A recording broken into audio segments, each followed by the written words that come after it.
Y'all know LightSkinKeisha. She's a rapper. She's from Atlanta. She has a boyfriend. He's also a rapper. And they did like this real small stint on to the Love and Hip Hop Atlanta. I believe it was the COVID season that only had like 6-7 episodes. And she was the one, I think, that tried to fight Akbar.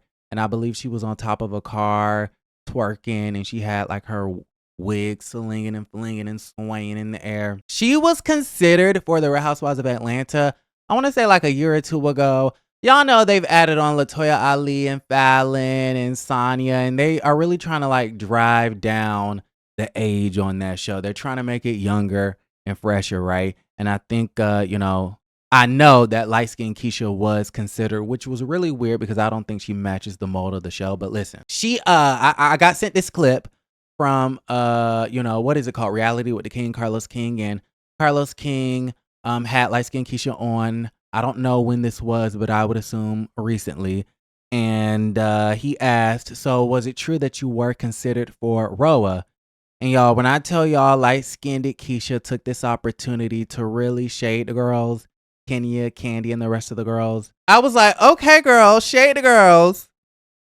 Here we go. Were you ever in consideration to join the Real Housewives of Atlanta? Absolutely. I'd still consider it. You know, I think they need a young bitch like me to set it off. Because how many people is really in relationships on there?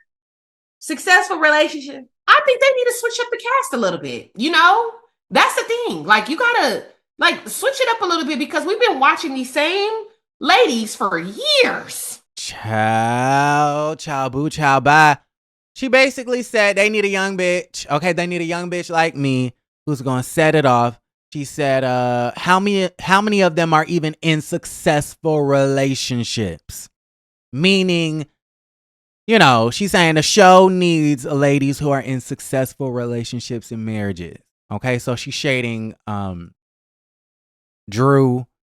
She's shading Kenya, Marlo. Who else is on this damn show? Everybody but Sonya and Kandi. Okay. And then she also said, what else she said? How many of them are in successful relationships? She says they need to switch it up. The producers in Bravo and the girls, they need to switch it up. She says, we've been watching these same women for years. Now, y'all, who is that about? Who is that about? Sheree, Kenya, Kandi. Yeah. So I thought that was really petty. Like, Keisha, you are really, is her name Keisha? Is her real name even Keisha? Some of the girls be like, she's not even light-skinned, she's brown-skinned. Listen, I don't want to get into that conversation, but listen. She really is like trying to put her hat into the ring, because why in the hell is you shaking the girls down like that? Why is you shaking the girls down like that? So that was really interesting. Y'all let me know how y'all feel about that situation. Now, remember, I don't know, last week sometime, 4 or 5 days ago, we talked about that fight when it came to Deborah versus Kiana. Kiana is Wendy's friend, who I think is also cool with Candace. And she was beating up Deborah, who is the light-skinned girl with the eyebrows. They say she looked like a Sesame Street character. Listen, Deborah was on there last year basically telling lies on Happy Eddie, saying that Eddie was trying to flirt with her and Chris Bassett, Candace's husband, was trying to flirt with her and those things. And it was nothing but a bunch of lies. The lies, the lies, the lies. Well, you guys, Deborah's back. She was invited to Giselle and Ashley's activewear launch, which, listen, they're trying to compete with She By Sheree joggers. You ain't slick, Giselle. You ain't slick. But anyways, so yeah, it was a whole situation. So listen, we all saw how at that thing, Candace and Deborah, they were talking about, the lies that Deborah told last year. And then somehow, some way, Deborah got beside herself, and I think she tried to throw a drink at Candace, and then she threw something in Kiana's face, and then Kiana just was whooping that ass. But apparently, according to Winter, now Winter from Love and Marriage DC, she went on to DJ Richie Sky. Shout out to DJ Richie Sky. We love him over here. We love Carlos King too. We love everybody. No, but no, Winter, she went on to DJ Richie Sky and was like, yeah, when, Deborah's friend or whoever the hell that was pulled Kiana down by her wig and everybody went tumbling down, Deborah got her licks back, right? So she's basically saying that there was no winner. Kiana won when they were all standing, but Deborah apparently won when they was down on the ground, you know, on this little TV show, and beat the girl up so bad. Okay, Winter says that Deborah beat Kiana up so bad that she had like all of this blood coming down from her forehead. The ambulance was called and all of those things. Y'all check this out. They both got an opportunity to get their licks in. Initially, she has the advantage. She's coming towards her. But when they fall, Deborah is at this point on top of Kiana going in. Kiana got out of that tussle once Deborah was pulled off of her with blood coming from her head down her face. That's why the ambulances were called. Potomac is getting too hood for me. It's getting too hood. It's getting very violent. It's getting very violent. Speaking of violence, are you guys tuning into the Real Housewives of Orange County? Probably about 0.1% of y'all watch that damn show.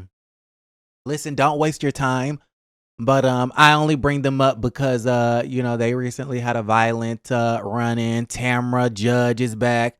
The one who's like, oh, that's my opinion. Y'all, they rehired a blogger. She is literally a Housewives podcaster blogger. Bravo, don't do that no more. Okay, we're fine with the bloggers and the influencers with Anila and Sai from Married to Medicine and Roni Reboot, New Era and stuff like that. But a Housewives blogger, I just kind of felt like that's completely 100% unacceptable. We don't want to see it. We don't want to watch it. And with that being said, Tamara is on there, you know, playing it up for the cameras, being so invested in her friend's relationship. There's this other girl on there, excuse me, her name is Jen. And Jen is with a no good for nothing ass man. So Tamara's trying to warn her, like, I don't want you to be cheated on and whatever, but that's her man. And it's like, you can't tell somebody about a man and then expect them to just lead a man. Like, she's going to leave her man on her own terms, on her own time. But how you going to be upset with her because she won't leave her man? Right? And so Tamara gets so drunk and she gets so upset about Jen and her man that Tamara, you know, takes her napkin and says, boom.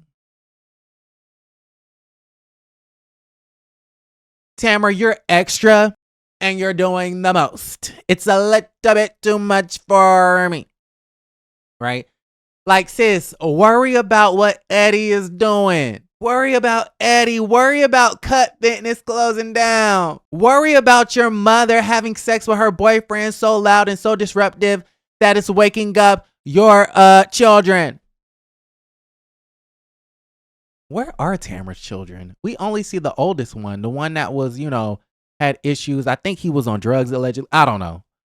But listen, y'all let me know how y'all feel about the situation. Like the video, subscribe to the channel, and don't forget to create a great day. Bye.